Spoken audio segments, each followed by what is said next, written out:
Hello, friends. Far Reach Co. is proud to present the Secrets of Strahd, a D&D actual play, and our take on the ever-popular Curse of Strahd campaign.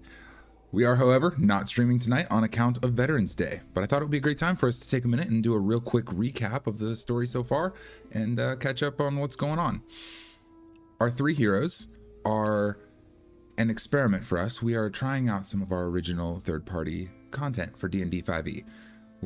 They are Khan, the Shadow Knight Gargoyle. Shadow Knight is a fighter subclass, and Gargoyle is one of our own lineages. I would love to dive into those in more detail sometime together with the rest of the team. Perhaps we can make a day for that later.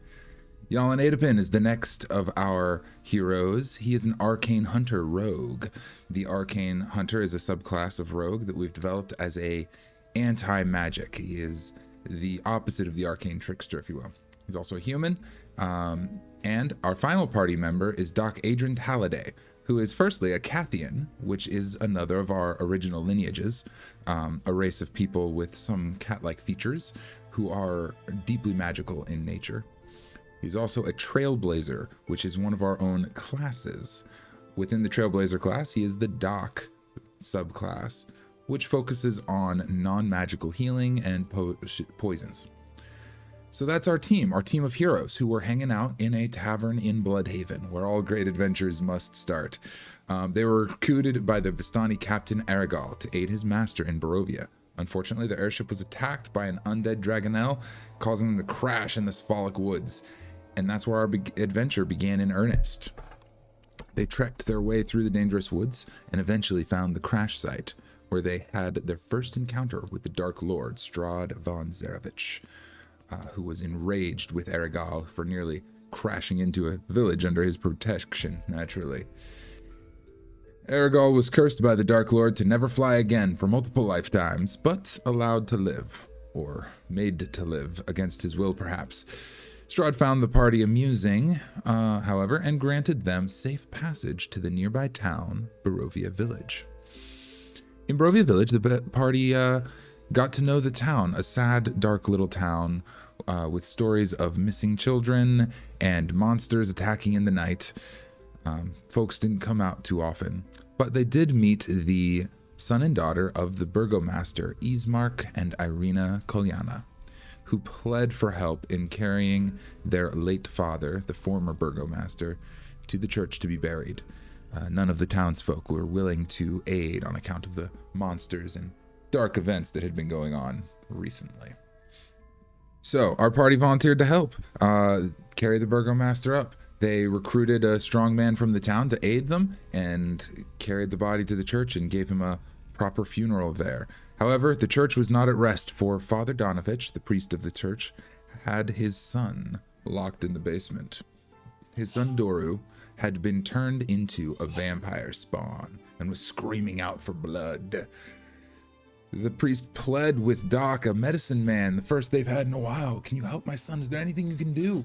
And the party volunteered to take a look. They went down, and unfortunately, after a fearsome battle, they found out there was no way to save the son, and he had to be destroyed.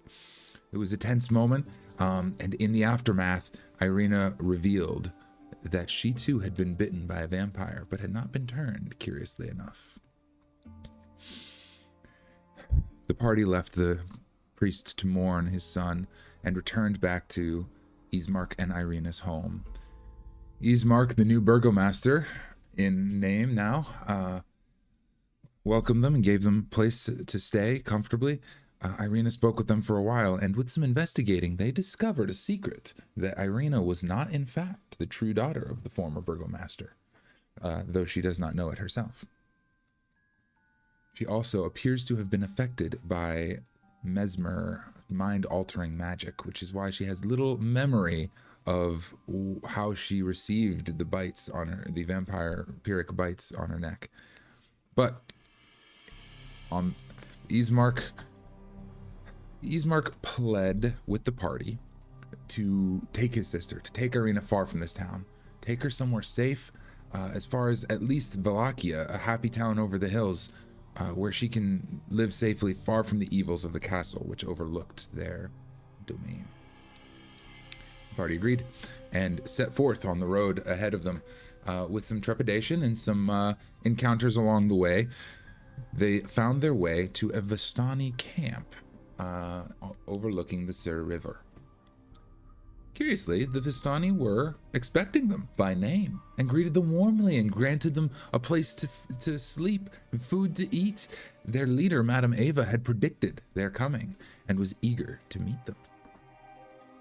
The party warily went in to meet with Madame Eva, who was an eccentric old woman, and told them a fortune, told them a story, a secret to facing and possibly even defeating the Dark Lord. There are 3 treasures hidden in Barovia. One of knowledge, one of power, and one of protection. The treasure of knowledge, of history, knowledge of the ancient to help better understand the enemy, is held by a wounded elf who will part with it only to see his dark dreams fulfilled. His name is Casimir. The gift of power, of strength, a weapon of sunlight, a sword, is hidden in a den of wolves overlooking a mountain lake. The treasure itself belongs to Mother Night, a name they've heard around the town but know little about. And protection, the last treasure to aid them in their struggle. There is a powerful force for good, a holy symbol of great hope, hidden in Barovia. The treasure lies in a dragon's house, in hands once clean, but now corrupted. The party weren't sure what to make of this, but the fortune was not yet done, for Strahd had an enemy, one who would aid them greatly in the battle against darkness. It was his favored bride, the one he loves most, would be his downfall. And also, Strahd is a mighty foe. To face him is no easy task. There is one place where he might be defeated, and that is a certain hall of bone, dark pit within his castle. And with that, Madame Ava shooed them out, and they rested and prepared for the next adventure. That's as far as we've gotten so far in the campaign, and we are excited to continue our journey along the Sphalic Road to get Irina to safety in Vallaki, or wherever safety may be. Perhaps they will find these treasures, their ally, and this certain location where they could one day challenge Strahd. Or perhaps they'll all die horribly, as many, many adventures before them have. Only time will tell. I'm sorry to not be seeing you all for a live stream today, but I'm glad that we were able to get this little recap in, and I'm excited to see you all next time. Next week at our regular time, we will be streaming at 3 o'clock Pacific time here on YouTube. So I look forward to seeing you all then, and keep your wits about you on your own adventures through the mists.